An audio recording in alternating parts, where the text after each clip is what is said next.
Podtacular, the unofficial Halo Universe podcast, presents episode 554, Prefabricated, recorded live on September 22nd, 2016.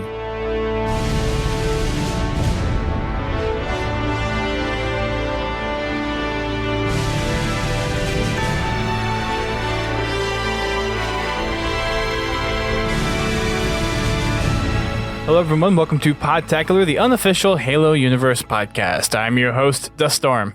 And I am Godzilla T. Yay, he's back. I'm back. Yay. For better or for worse? Hopefully for better. Hopefully. That's the idea, at least. It's good to have you back. We got to get filled in by South and have him on the podcast, which was awesome. Cool. So yeah, we got to talk about the update for Anvil's Legacy and the Halo 5 Forge on PC. Sadly, I have to report that I have not got my computer up and running yet, so I still haven't downloaded Forge for anyone who is wondering. But hopefully, as is kind of the typical weekend, hopefully I can get it done. So once I get it done, I'll actually probably put out a tweet. It's like, hey, this finally is done after having the motherboard back for 2 to 3 months. Regardless of that fact. Maybe you can do a live tweet of the assembly of your computer. That's actually not a bad idea. The processor is in. Yes, I might actually do that. I've cleaned the thermal paste off of the heatsink. Yes. I am now applying thermal paste to my CPU. I am now screwing in my heatsink. Anyways, might do something like that. It'd be funny. I think people might get a kick out of it. No, well, hang on. Isn't the new big thing like live Facebook video or like live Instagram or live Twitter video now? I have no idea. I don't follow that stuff. Actually, last I saw was Periscope. Oh, there's new stuff since Periscope. I I'm think sure Twitter there has is. live video now. Yeah, I don't know about that. Twitter runs slow enough now, or as it is. Every once in a while at work, if I've got Twitter up, the browser just locks for 10, 15 seconds while it tries to load Twitter. Are you using Twitter or TweetDeck? Twitter. See, I use TweetDeck. But then again, I also manage 5 Twitter accounts. Yeah, I'm only looking at one. Even still, like having it for just the one account works a lot better than just the Twitter webpage itself. At least I have found it that way. Yeah, there was another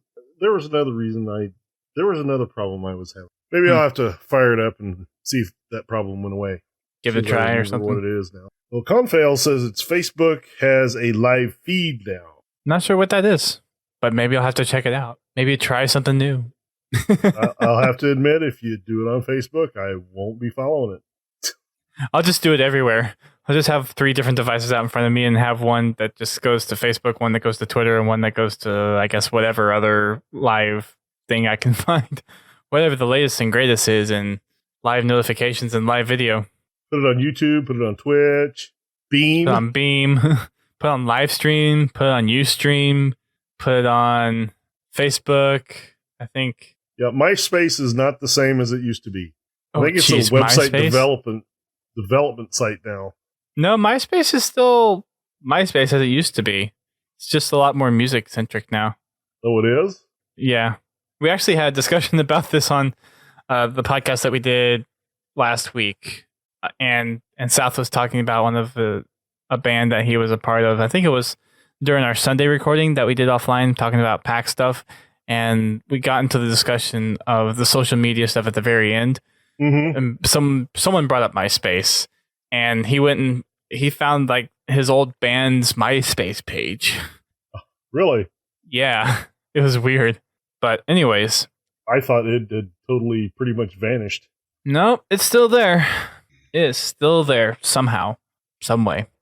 But we're not here to talk about MySpace. We're here to talk about Halo and the little Halo news that we got, because I was busy at work and didn't take the time to actually notify anyone for doing a podcast this week, because I was going to try to do a specific topic and just didn't get around to it. So hopefully next week will be a little bit more of an organized production. But until then, we have a little bit of information that we got from Halo Waypoint, and a few other places to kind of talk about and fill the airways for a little bit. First off, we have the community update from last week, which was titled Books, Browsers, and Big Team. So Big Team got a playlist refresh. They added some new community-made Big Team maps, which I still would like to see a studio-made Big Team map. I get the idea of sourcing community resources to get Big Team and let them make Big Team, but to me, there's nothing like a well thought out and developed map that has its own geometry and its own textures and all that stuff. And it would just be, I mean, every other game has had a map like that so far. Why not Halo 5? Well, I mean, I understand that with Halo 5, they wanted to focus on the 4v4 aspect. And I think with what they did, they just focused a little too much on it. I do agree. I wish there were some Big Team maps, some actual developer-made Big Team maps. The Forge maps that they've got in there are high quality. They're good maps. They play well for the most part. I mean, some of them have bugs, but all in all, they play really well. I was watching Duquesne just refreshed his map. It's, what was it? Entombed. Okay, yeah. Gave it a new aesthetic. Looks really cool. It's a lot darker than it was. I would kind of almost give it more of a medieval look. A lot of stone or cobblestone type look to it. So right. I'm looking forward to getting in there and maybe getting a chance to play on it. He's been doing a lot of stuff with the PC Forge and updating stuff, and I wish I had time to watch his streams because he makes some pretty good stuff. I've been watching a few of the Forge videos, and I've noticed one theme when it comes to the Forgers themselves. They bounce back and forth between controller and keyboard and mouse. That makes sense, actually. They'll do some things with the keyboard and mouse, and then they'll do other things with the controller. Like if they need to move something a large distance, they'll use a controller because they can move it faster with the controller than they can keyboard and mouse. Yeah, makes sense. It's nice that they're incorporating the keyboard and mouse into the techniques that they already use. Yeah, I think it's just kind of another one of those. It's another tool to add to your list array of tools already. So, and they've been forging with controller for so long that it's going to be. There's certain things that you're going to want to use the mouse and keyboard to really take advantage of those things versus controller. And whenever we were at 343, one of the things that Tom French said was that he's still more comfortable with using the controller because they've been on that platform for so long, despite them working on Forge for the PC for a while. But that's still something that I hope PC modders that have worked on other games and tried to make stuff on other games come in and actually see this and take advantage of it and start actually tinkering it in and give some fresh ideas, because we've had this big audience that's been Xbox centric for a long time, but with the PC availability now, that opens up doors to a whole nother audience that we haven't had in there for a while, or at least an audience that isn't quite as big, because we've had people like the CMT team and a few other people that have modded stuff for Halo Custom Edition and Halo 2 Vista with those modding tools, but we have an officially supported tool set here for within Forge for people to go in and do that kind of stuff. So it'd be cool to see that community start to really get behind this effort and really see what they're able to do. Well, yeah, I've been watching some of Game Cheat's videos. He's already started doing custom stuff like he did with the other Halo games like Halo 3, Halo 2, combining vehicles. He actually found some files pertaining to some vehicles that may or may not be coming in future rec. It's just it's really neat to see what this is with the release of Halo 5 Forge, what the community's doing with it. It looks like that the modding community, has access to what they need, and it'd be interesting to see what they do with it as well. The only thing is, it's not fully modding like it is for Halo Custom Edition or Halo 2 Vista, where people are going in and actually making maps from the ground up and making their own weapons and their own vehicles and that kind of stuff. It'd be cool if we could see Microsoft support something like that on the PC specifically in the future. I think their idea of trying to keep a lot of things Xbox centric and Xbox compatible is going to prohibit them from doing that. Yeah. But it would be interesting to see some kind of toolkit that would allow people to do that. For example, you have Fallout, which has the I think it's called GAC, which is a full modding suite that you can use to make your own campaign scenarios, make your own characters, make your own landscapes and maps and all that stuff. And there's a lot of really cool mods out there for Fallout, and we have a lot of creativity within the Halo community as it is already, that it would be something that a lot of people, I would assume, could really take advantage of and do some really awesome things with. And they're actually supporting those some of the mods on Xbox. Are they? Yeah. Fallout, and there was... Oh, sorry, I thought you were talking about Halo, but yes, Fallout they are. For Fallout. So, I mean, it's something that could be in Halo's future if Microsoft and 343 decide to develop it. I mean, it's a hope and dream. I doubt it's going to happen just because it is Microsoft. Mm-hmm. But it's something that would be really cool if it actually did happen and had the chance to happen. Yeah, it's going to be interesting as the modders get more familiar with the Halo 5 Forge, what they do with what they have. Like Game Cheat, he's only had it for a couple of weeks and he's already done quite a bit with it. A lot of it is reproducing some of the other vehicles and stuff that he's created before, but to be able to get in there and do that it's interesting. I understand that Microsoft's probably never going to officially support it, but it's just kind of neat to see what they do. I always liked looking at the mods for Halo 2 back in the day. I even considered building an Xbox so I could run those mods. Never got around to it. Once I started digging into it, I found it was above my skill set considerably. So, I decided not to, but it's still neat to find that stuff, find videos of it, and watch it. The release of, with the release of it on Windows 10, I think the maps I've seen so far that have been produced on it are really, really good maps. Granted, with the controller, they were producing really good maps as well. But I think it's just going to make them a lot more efficient when they're building their maps with the PC version. And I think that's the biggest benefit to the forgers for now, is just being more efficient with their time to be able to generate more content in a shorter period of time. And it would be really cool to have some of that. I mean, because in Halo 4, we had some of those kinds of mods that ended up kind of getting supported in matchmaking, like the Mini Spartans game type. Well, that was a mod that was used internally at 343. No, that was something that someone hacked together and then made available on the file share, and then they took it and adapted it. I thought that's something 343 developed. Nope. Huh.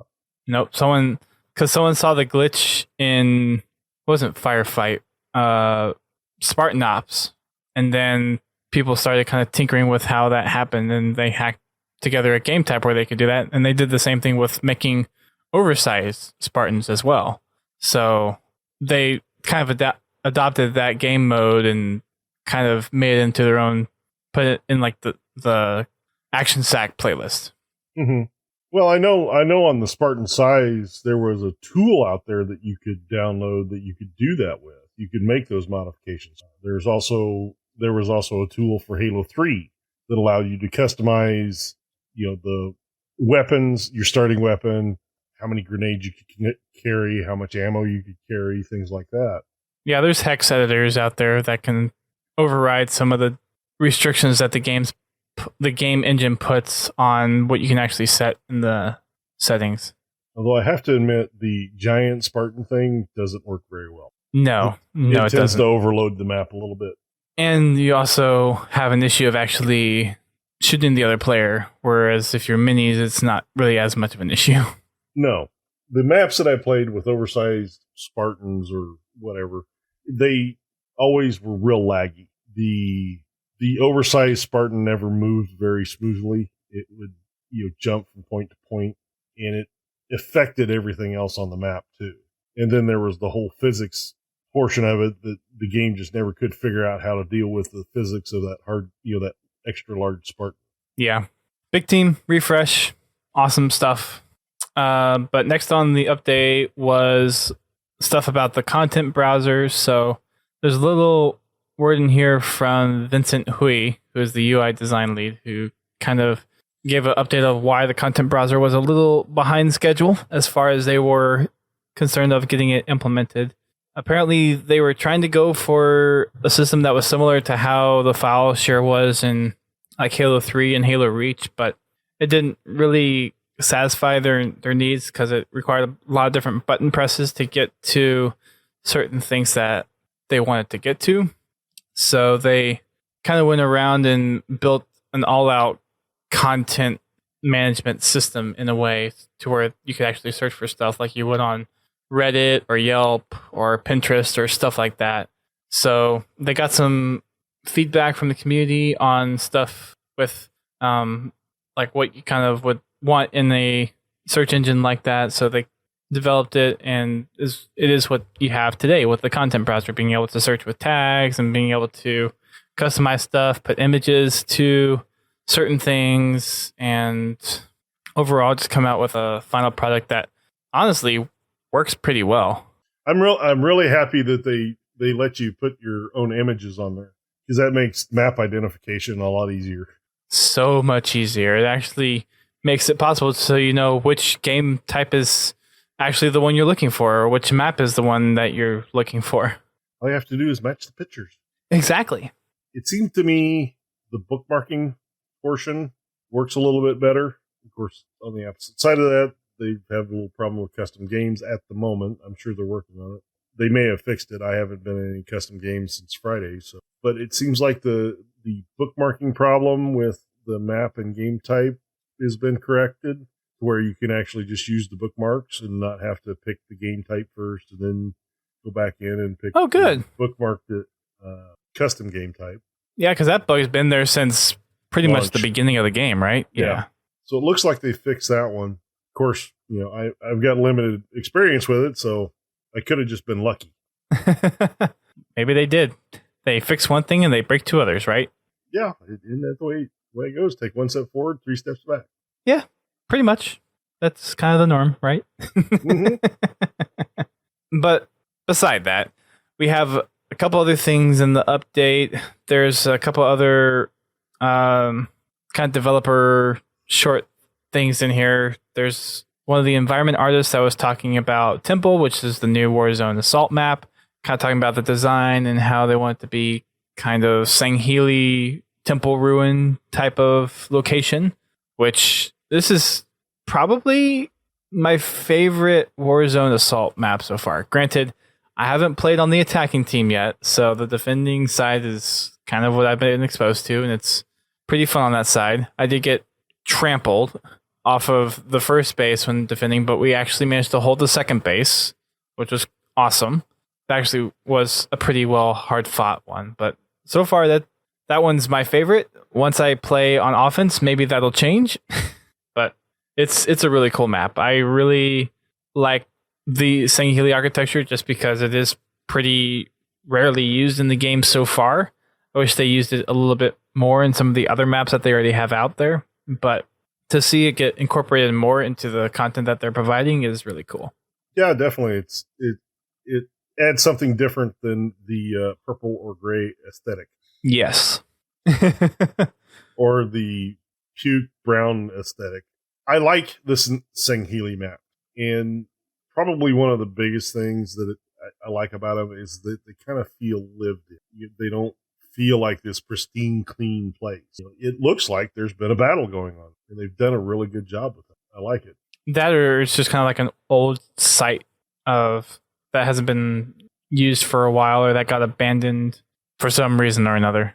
And then we also have what's the other one that was based off him? Mercy.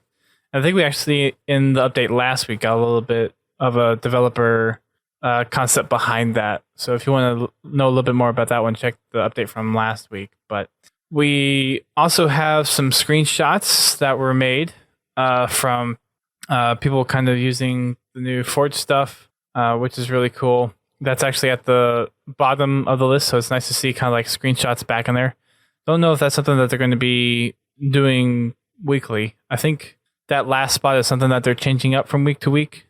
But we got screenshots this week, which are pretty neat. There's a red versus blue one. There's a like a paint splatter effect one. There's like a down the scopes one, and there's kind of like a Griffball inspired one with the hammer. That's at the end of the update. There's also some favorites Forge prefabs that the kind of the Forge and community team came up with as their favorites. First one from Tom French was a unicorn mongoose, which looks pretty much exactly like the description says, unicorn mongoose. They have a cone and it looks like the front of a ODST drop pod that's colored, and they welded it onto a mongoose, and then they have something on the back of it as well. So that was his favorite. There's one from Unishek, which is a prefab kind of medieval house type of structure, and it's green screened in the back. But that there's actually been a lot of structure prefabs I've seen in the content browser lately. Mm-hmm. People are doing some crazy things. Yeah, I was watching Forge Labs, and they did a Slayer map, and the artist of the Slayer map has on his file share a bunch of Victorian style buildings as prefabs. You know, the cobblestone streets, things you would associate that you wouldn't expect in Halo. Yeah, prefab fence pieces, things like that, and they've done a really good job. They've done prefabs for windows, so you can place windows. I am just personally astounded by how creative people have been in Forge, and just utterly amazed with what people are coming up with. I honestly, it's beyond me just how people have been using Forge in ways that you couldn't even imagine when you just think of Halo. It's ridiculously crazy. Some of it's silly, some of it is absolutely unbelievable that they did this in a video game. Yeah, and it's not designed in a 3D program or textured with extra texture files or anything. That is just what is available in the game to use. I mean, you get down below the picks, which Bravo picks the CE teleporter. Mm-hmm. Nice, it classy. Looks convincing. It looks just like the one on Blood Gulch. It does. It is, to me, it's indistinguishable. Well, the frame's a little bit different. Well, yeah, a little bit, but if you're just walking past it, you're not going to see that difference, especially if it's set in a wall or something like that. Right, and you can change the frame around it, but the effect of the kind of wall, the green wall effect is pretty convincing. I mean, you've got guys making couches. Yeah. A closed refrigerator. And it looks like a refrigerator. It looks like a legitimate old-timey refrigerator. So yeah, that's one of the other things at the bottom of the update that they have is someone advertised like a fine Forge furniture sale. 70% off. Yeah, it's kind of like something that you see in the circular type of thing, and they have a corner sofa that's purple that's $499, and then a love seat that's $399, and the closed fridge is $799. It's just ridiculous what people come up with and do. I mean, just the furniture aspect. It's like you made furniture in a military sci-fi shooter game. What? The creativity of the community never ceases to surprise me. I am just baffled every time I see something like this, and I wish I had the time to go and make something, but it's just, I mean, these people are dedicated and talented and just overall impressive with the stuff that they make. Maybe I'll try making something and maybe it'll stick out. Probably won't, but if you have the chance to try something in Forge, it's never a dull moment to start now, especially with it on the PC. There was one more prefab that Vincent Hui, which was the UI lead for the content browser that we talked about a few minutes ago. Milton the Potato Head was one, or I think, yeah, it's called Milton, but it's like Mr. Potato Head, and it's like welded to one of the toy grunts. It has the glasses, it has the nose and the top hat and the eyes. So it looks like a legitimate Mr. Potato Head in Halo. Let's see. In the update, they also talked a little bit about stuff that happened from PAX and stuff that they talked about on the live stream. They have a picture there of someone actually in a Master Chief outfit playing Halo Wars 2 at the Xbox booth. And then they also have a picture of the Froa 5th when they were doing the photo shoot, which I still have those pictures to go through. But speaking of those pictures, the RTX pictures that we took back in July are finally up and available on our Facebook page. So you can go check those out. Froa 5th is always a pleasure to hang out with and get to talk to and just marvel over the creations that they've made come to life through everything that they've done. And the turnout was really good at PAX for them this year, so it was awesome to be there. That's cool. Yeah. One day I'll make my own Halo armor. One day. After doing a bunch of other stuff first. I'm looking at my bookshelf and looking at my stack of Mega Blocks. Yeah. Next thing on the update was the HCS Fall 2016 season, which started last week. They're actually running those games on Thursdays. I think they're starting them on Wednesdays and then running through Fridays now. I'm not exactly sure what the schedule is, but week 1 started off last week, which Evil Geniuses took down Optic Gaming to take the first week as far as the league standing goes. So congrats to them for that. Week 2 is actually going on right now, so while we're recording this podcast. So we have a little bit smaller audience now, so we actually might move the podcast for a number of reasons as far as the live streaming is concerned. But for those that are interested in the competitive stuff, which I know we need to get someone on here to actually talk competitive and go through all that stuff, that's going on over on Twitch, over on Beam, over on YouTube. I think those are the 3 different streaming services that Halo is using at the moment. So you can find the broadcasts on all 3 of those platforms, as far as I'm aware. We also have a little piece in here about the Warthog being in Forza Horizon 3, which we talked about a little bit already last week. As far as the merchandise stuff goes from Halo, there's some new merch that has been made available. Some that's up on the Halo store right now. Some of which is, I don't think, out quite yet or is coming out soon.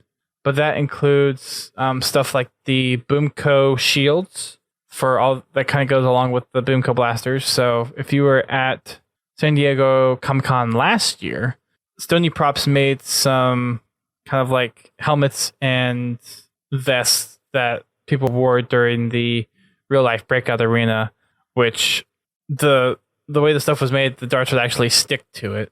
And they kind of took that design and licensed out to Boomco to make those kinds of shields. So there's red and blue shields, so you can like do differentiation of teams, and you'll be able to pick those up pretty soon. I know that they've already started appearing on store shelves, and I don't know if they're available for like online order yet, but if not, they should be pretty soon. So that's coming out, which I'm looking forward to getting. I'll probably get 4 of each at some point, just to like have it to where if I ever want to do a shootout with friends, then we can do that. Sounds like fun. I'm gonna go broke from Boomco and Mega Bloks, or just Mattel in general. Thanks, Halo. Gonna have to go for that second job. Yeah, whatever that second job might be. Just to feed his habit. But we have a couple other things as far as merch goes as well. There's some new shirts that are out there.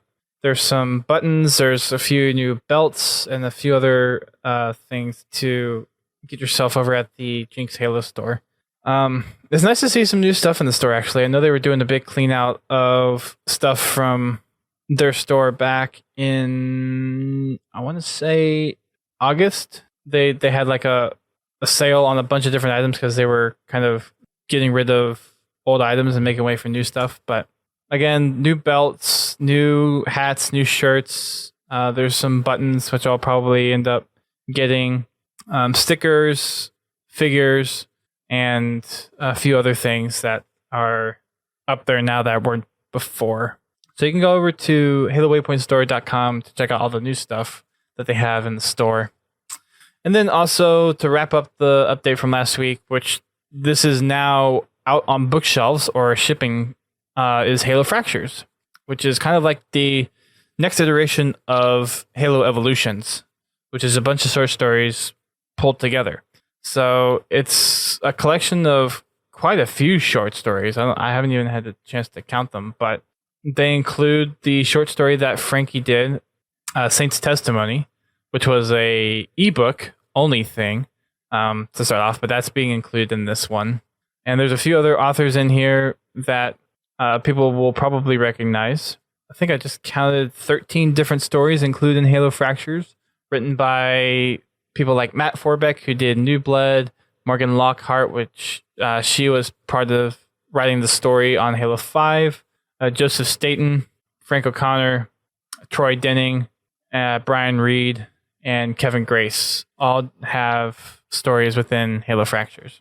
And then they also announced 2 new books coming to the Halo universe. Halo Smoke and Shadow, which will be written by Kelly Gray, and Halo Envoy, which will be written by Tobias Buckell. So 2 new books to add to the never-ending list of books to read, of which we determined before we went on the podcast tonight that I have 5 books I haven't read yet in the Halo, I guess, library, but there's another term for it. Beyond me. Anyways, so there's new books coming. Fractures is out now. Halo Mythos is out now. If you haven't had a chance to pick them up already, you can pick them up through Amazon. Just make sure you go to our website and then click through to Amazon to go through our affiliate program and get your stuff that way. Also, Confal, who's in the Twitch chat right now, said that the Halo Monopoly is $13 right now over at GameStop. Cool. Which is 2/3 of what I paid for it, being at $35 to $40 when I first bought it.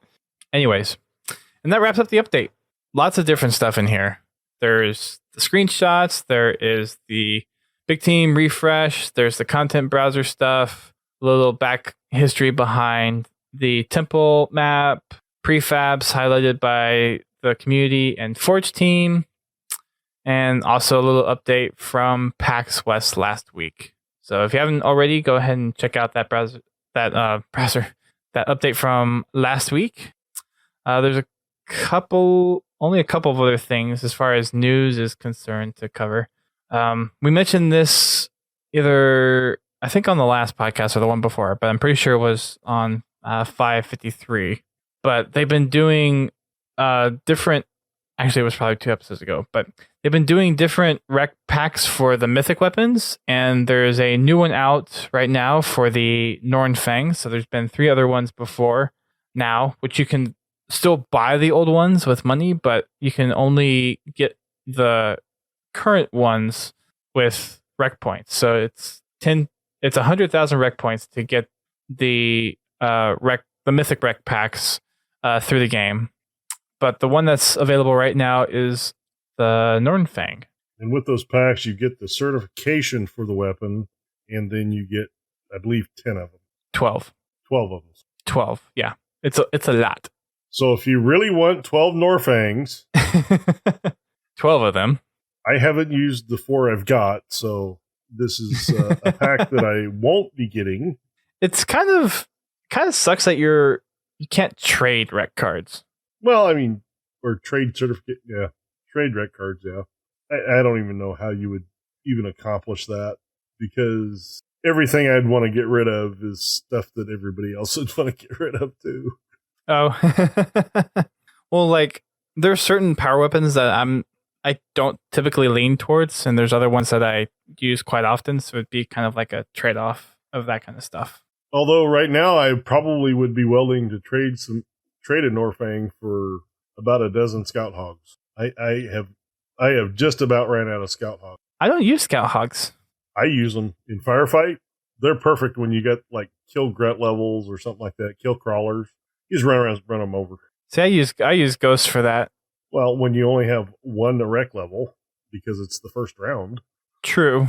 Very true. I mean, yeah, when I have enough to get a Ghost, I'll use Ghost. But they generally show up in either the first or second round, and a Scout Hog just works works really good for that. Although I think they've made a modification to either the physics of the Warthog or the enemies. Because I ran into a group of crawlers the other day, and it flipped my Warthog. Maybe, just like I'd ran into a rock. Yeah, the physics have always been wonky with those, from what I've kind of known the game to be, though. It's never been a straight. Ever since they've changed the crawlers to have that area of effect when they die, the little explosion, I've noticed that, when I run over crawlers, it does tend to lift the vehicle. But this one, it caught me off guard. It literally it flipped the Scout Hog and threw me out of it. It was just really strange. I don't know if I just killed too many of them once or what. Anyway, running around the map splattering stuff's fun. And a good way to get wrecked. Yeah. Wreck level. You'll go through enemies like crazy and up your wreck level really quick. It's not uncommon for me if we get a kill enemy first round, where by the end of the first round I'm at wreck level 3. Mm-hmm. If I have a really good round, I can be almost to 4. Nice. There's a couple of times where I've been. Well, I guess it depends on how well I'm playing that day, but probably half the time I can get to wreck level 3 by round 1, and I can get to wreck level 4 by level 2. Sometimes, if I'm playing really well, wreck level 5 by the time that round 3 starts, at the end of round 2. Sometimes, not always, but sometimes. I want more wasps. Yeah, me too. And I have the certification for them, but they don't come that often. Yeah, they don't. Direct packs. I think the most I've gotten at one time is like 3. I had 4 at one point. Well, I meant in one of my rec opening videos. Oh, the most I got in the whole video, which is 20 packs, is 3. It's not very good odds. Yeah, well, from all the other certifications that you get, it's one of those things where it's like, not probably going to happen very often. The certifications are great, but the more certifications you get, the less likely you are to get your certifications, or what you got certifications on, or at least the stuff that you want. They need to come out with rec packs that are themed. So have like a vehicle pack that instead of maybe 10,000, maybe it's 25,000 rec points. So you can either spend less to go with something that's more truly random, or you can go with more and kind of guarantee yourself that you're going to get a specific set of recs that you're going to want more of. I think that'd be a great idea. That probably has more game breaking potential than being able to just actually pay cash for rec packs. Because now if you do like a vehicle specific pack, there's a lot of vehicles that are a low rec cost that can cause major damage. Yeah, but there are equally weapons that can take those out. And it does boil back down to skill. You have to be a skilled pilot or driver to make them effective. But like I said, that goes back to our rec pack discussion. Yes, it does. I think, something like that would have more potential to do what people are afraid of, where it almost becomes pay to win. I guess you're right. Something like that, if they're going to do a specific pack, like a weapon specific or a vehicle specific, I think it needs to be only purchasable by rec pack or by rec points. Right. Yeah. That would make it where you have to play the game, you have to be successful at the game, and it would help curtail the amount of packs that you can purchase. Especially if they came with an additional cost of like 25 or 30,000 rec points. Yeah, I mean, I think if you kind of balanced out the ecosystem that way to make it where it's like by the time you're getting what you would get in vehicles of opening normal silver or gold packs, you're not spending as much, but you're still spending a little bit more to get more of what you want. Mm-hmm. Anyways, that's just kind of a little tangent there. Side note. That's it for the news. I think we're starting to get to the point with Halo and that there's not going to be any news for a while, at least for Halo Wars 2 stuff, that we're going to kind of start to transition more towards community content stuff. I know next week we're going to be, once I actually make the effort to contact people, to get some Machinima folks on for those that were on the live stream last week, or if you're listening to this, there was a couple of episodes ago that we mentioned that we got an interview with Miles from Rooster Teeth, who is one of the producers and writers behind Red versus Blue now. So we got to talk to him a little bit, talk about his background in animation and directing, which was actually pretty cool. But I want to wrap that in with a machinima discussion. So hopefully next week we can have some machinimators who have worked in Halo 5 and made some videos there and kind of kick that off, and then start to go in towards the community content. And back in Podtacular's ancient history, we used to do 4 different types of shows. We used to do an update show, a customs and call-ins, a Tales from the Foxhole, and then it was a community update show, and then like a official news update show type of thing.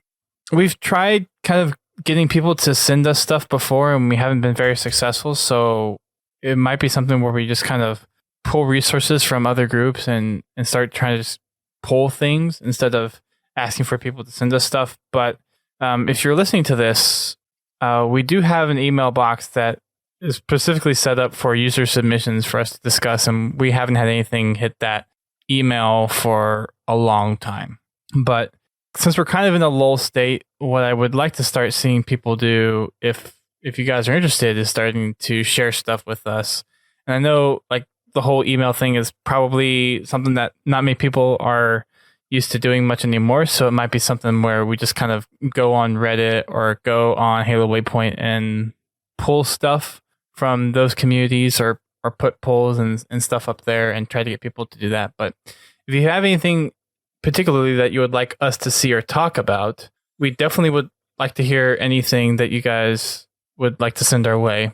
And you can do that by emailing us at submissions@podtacular.com. You can include anything as far as it's Halo related. So it can be something that is screenshots or stories or machinima or game modes or Halo fan art or anything that's Halo related. We would like you guys to send us that stuff so we can talk about it and really find some other content for us to fill the time, unlike tonight where we just kind of read through news and haven't done anything else for it.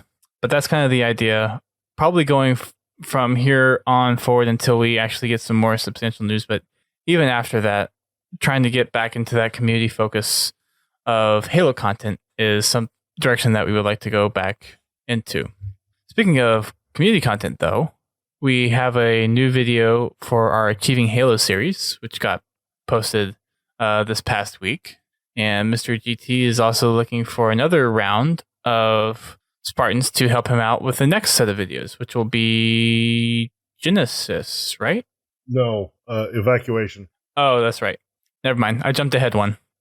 Yep. So Evacuation, mission number 6. So if you're interested, Godzilla T is going to be running that this Saturday at 6 p.m. Eastern Time. That is Saturday the 24th, just in case you're listening to this after the fact. But if you do want to join in and you miss this particular one, send me a message. I'll put your name on the list and I will get you in. With the Achieving Halo stuff, I think I'm also going to start reposting those in native format on like Facebook as well, because we do have a small community over that follows us kind of more on Facebook than on Twitter or YouTube. So I'm going to start reposting them there as well. And then also hopefully get around to posting some of the other photo albums that need to be posted here pretty soon. Again, the RTX photos are up on our Facebook page, and you do not need a Facebook account to see them. They should be open to the public without having a Facebook account. And you can find our Facebook page over at podtacular.com/Facebook, and it'll be the latest post up there, minus any podcasts or news article posts from WordPress, but it's the latest photo album up there. And you can check out all the different photos we have from Griffball Hub and the 405th, and then a couple other handful of pictures that we took when we were in Austin. So make sure you go check those out. You can also check us out on Twitch for those of you who are listening to us via download. We do our shows live on Thursdays at 9 p.m. Eastern Time. Time is subject to change here in the coming weeks. We need to talk about some stuff on the back end, see if moving is actually going to be beneficial for us.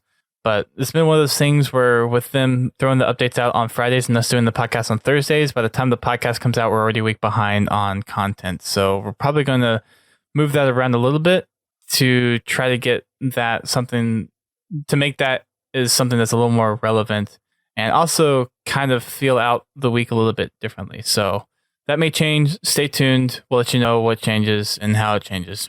You can also check us out on Twitter, Instagram, and we already mentioned Facebook and YouTube. And we also have a Discord chat, which you can come and chat with us. It's fairly active. It's been a little bit more active and a little bit more productive than any other kind of collaboration thing that we've done before as far as IRC or forums. So that's kind of our latest thing to actually talk with each other as far as the Podtacular community goes.